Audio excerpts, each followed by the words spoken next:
Hello বন্ধুরা, কেমন আছো তোমরা সবাই? আশা করি সবাই বেশ ভালো আছো।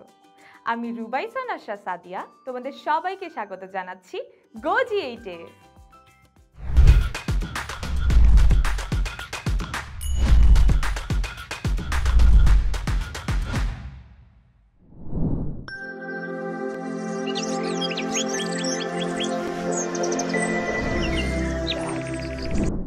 বন্ধুরা, আজকে আমরা একাদশ দ্বাদশ শ্রেণীর ইতিহাসের দ্বিতীয় পত্রের অষ্টম অধ্যায় হতে বার্লিন প্রাচীর সম্পর্কে জানব। বন্ধুরা, দ্বিতীয় বিশ্বযুদ্ধের পরের সময়ে সোভিয়েত ইউনিয়ন ও পশ্চিমা রাষ্ট্রগুলোর মধ্যে যে স্নায়ুযুদ্ধ শুরু হয়, বার্লিন সমস্যা তারই একটি অংশ। বার্লিন সমস্যার শুরু এই যুদ্ধের পরেই। দ্বিতীয় বিশ্বযুদ্ধ চলাকালীন ঐক্যবদ্ধ জার্মানির রাজধানী বার্লিন সোভিয়েত বাহিনীর দখলে চলে যায়। 1945 খ্রিস্টাব্দের 24 এপ্রিল থেকে সমগ্র বার্লিনের রাজনৈতিক ও শাসনতান্ত্রিক ক্ষমতা সোভিয়েত সেনাধ্যক্ষ কর্তৃক নিয়ন্ত্রিত হতে থাকে। ইয়াল্টা ও পটসডাম চুক্তি অনুযায়ী জার্মানিকে রাজনৈতিক ও অর্থনৈতিকভাবে ঐক্যবদ্ধ রাখার সিদ্ধান্ত হয়। বন্ধুরা, সেই উদ্দেশ্যে পশ্চিমা শাসক গোষ্ঠী যুক্তরাষ্ট্র, ইংল্যান্ড, ফ্রান্স ও রাশিয়া অধিকৃত 4টি অঞ্চলে শাসনকার্য পরিচালনার জন্য একটি মিত্রপক্ষীয় নিয়ন্ত্রণ কমিশন নিযুক্ত করে।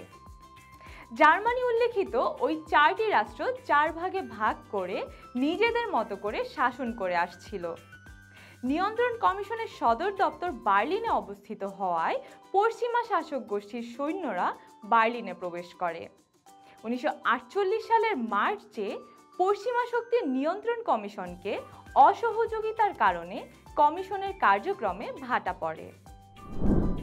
বন্ধুরা, এর আগে জার্মানির পশ্চিমাংশকে মিত্রত্রয় ত্রিপক্ষীয় এলাকা হিসেবে ঘোষণা করে।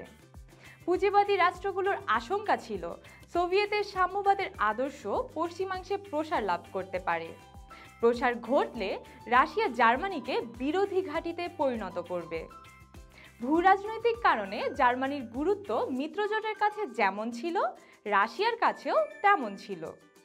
দুই শক্তি শিবিরের এমন প্রতিযোগিতার ফলে জার্মানিকে অর্থনৈতিকভাবে একই এলাকা হিসেবে ব্যবহার করার প্রচেষ্টা ব্যর্থ হয়।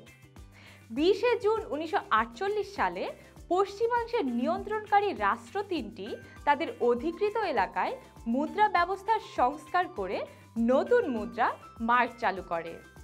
মুদ্রা ব্যবস্থার প্রবর্তনের দ্বিতীয় দিনে সমগ্র বার্লিনে সোভিয়েত রাশিয়া মুদ্রা ব্যবস্থা প্রবর্তনের সিদ্ধান্ত নেয়।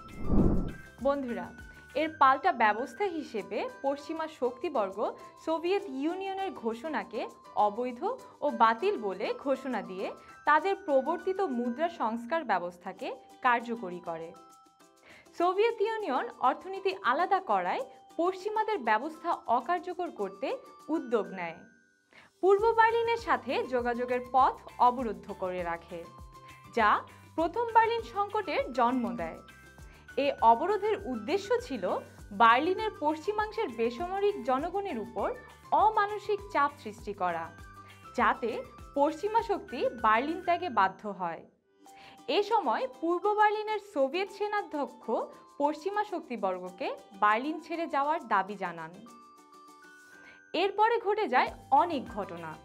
1958 সালে আটলান্টিক পরিষদে বিষয়টি নিয়ে আলোচনা হলে বলা হয় যে কোনো রাষ্ট্রেরই আন্তর্জাতিক চুক্তি লঙ্ঘনের অধিকার নেই।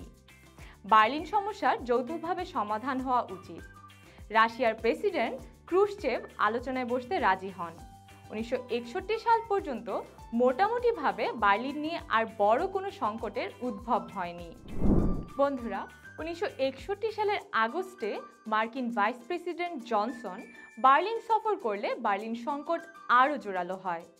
হাজার হাজার পূর্ব জার্মান নাগরিক পাশ্চাত্যে চলে যাওয়ার প্রলোভনে পড়ে পশ্চিম বার্লিনের দিকে আগাতে থাকে।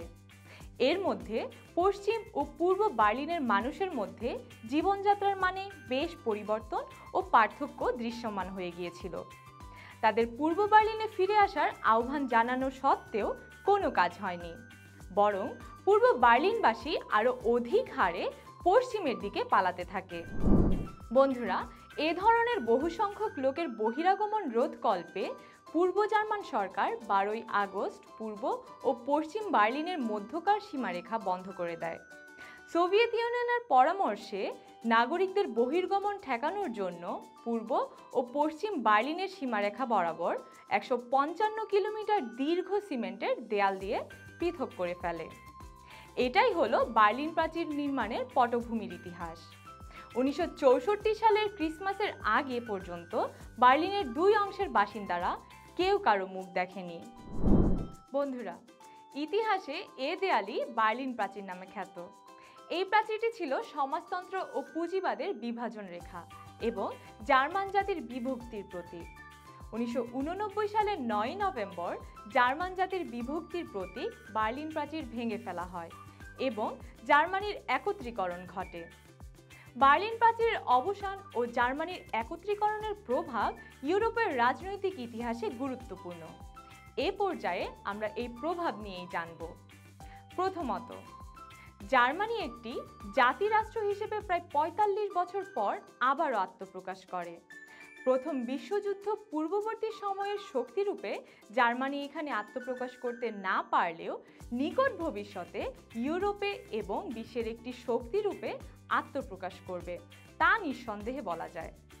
তবে সামরিক দিক দিয়ে ইউরোপের প্রথম শক্তি জার্মানি এবং অর্থনৈতিক দিক থেকে সে এখনও বিশ্বের তৃতীয় শক্তি, যা জার্মানি একত্রীকরণের একটি তাৎক্ষণিক ফল। বন্ধুরা, দ্বিতীয়ত, এককালের একঘরে জার্মানি আজ আন্তর্জাতিক শান্তি রক্ষায় অবদান রেখে বিশ্বের মূল শক্তিধারার সাথে খাপ খাইয়ে নিচ্ছে, যা জার্মানির একত্রীকরণের ফলেই সম্ভব হয়েছে। অর্থনৈতিক উন্নয়নের দিক থেকে জার্মানির অবস্থান বর্তমানে জাপান ও যুক্তরাষ্ট্রের পরে। তৃতীয়ত, জার্মানির অর্থনৈতিক রাজনৈতিক উন্নয়ন প্রক্রিয়া অব্যাহত ও স্থিতিশীল থাকলে আগামী দশকে জার্মানি বিশ্বের শীর্ষস্থানীয় পরাশক্তিগুলোর মাঝে অবস্থান নিবে, যা জার্মানি একত্রীকরণের একটি ইতিবাচক সাফল্য। চতুর্থত, জার্মানির একত্রীকরণের ফলে প্রযুক্তিগত দিক থেকে শ্রেষ্ঠত্ব অর্জনের সুযোগ সৃষ্টি হয়েছে, ফলে ভবিষ্যতে বিরাজমান শক্তিজোটের প্রতি আবার হয়তো সামরিক হুমকির কারণ হতে পারে। বন্ধুরা, পঞ্চমত, জার্মানির একত্রীকরণ ইউরোপের সামগ্রিক জীবনযাত্রায় শক্তিশালী প্রভাব ফেলতে শুরু করেছে। জাতিসংঘের নিরাপত্তা পরিষদের স্থায়ী আসন লাভের চেষ্টা জার্মানি ইতিমধ্যে জানিয়েছে। জার্মানি ছিল একসময় ইউরোপের পরাশক্তি। প্রথম বিশ্বযুদ্ধের অপূরণীয় ক্ষতি পুষিয়ে উঠে দ্বিতীয় বিশ্বযুদ্ধের প্রাক্কালে আবার অপরাজেয় শক্তিতে পরিণত হয়। মিত্রশক্তির কূটকৌশলের ও শক্তিদ্বন্দ্বের ফলে জার্মানি বিভক্ত হলেও ঐক্যবদ্ধ জার্মানি আবার শক্তিশালী হয়ে উঠবে, কেননা জাতিরাষ্ট্র জার্মানিদের রয়েছে দেশপ্রেম ও জাতীয়তাবাদী চেতনা। তাই তারা শক্তিশালী শক্তিবর্গের দ্বারা নির্মিত বার্লিন প্রাচীর ভেঙে ঐক্যবদ্ধ জার্মানি হিসেবে আত্মপ্রকাশ করতে পেরেছে। বন্ধুরা, জার্মানির এ সম্ভাব্য শক্তিকে সঠিক পথে ব্যবহার ও পরিচালিত করতে বিশ্বের বৃহৎ শক্তি যদি সহযোগিতা দেয়, তবে জার্মানির উন্নয়ন যেমন গতিশীল হবে, তেমনি সমগ্র বিশ্বের উন্নয়নে সহায়ক হবে। বন্ধুরা, এই ছিল আমাদের আজকের আলোচনা। পরবর্তী পর্বে স্বাগত জানিয়ে বিদায় নিচ্ছি আজ। সেই পর্যন্ত তোমরা সবাই সুস্থ থেকো, সুন্দর থেকো এবং অবশ্যই গো-জি8 এর সাথেই থেকো।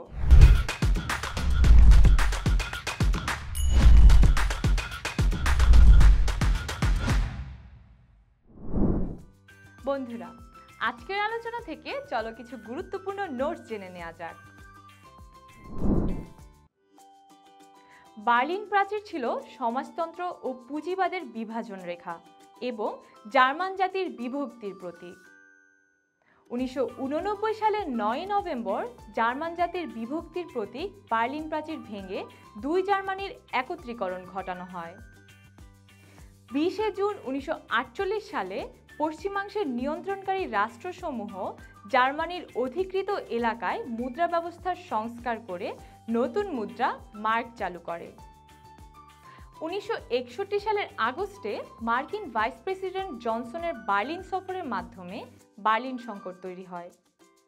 পূর্ব ও পশ্চিম বার্লিনের সীমারেখা বরাবর 155 কিলোমিটার দীর্ঘ দেয়াল দিয়ে দুই জার্মানিকে পৃথক করা হয়।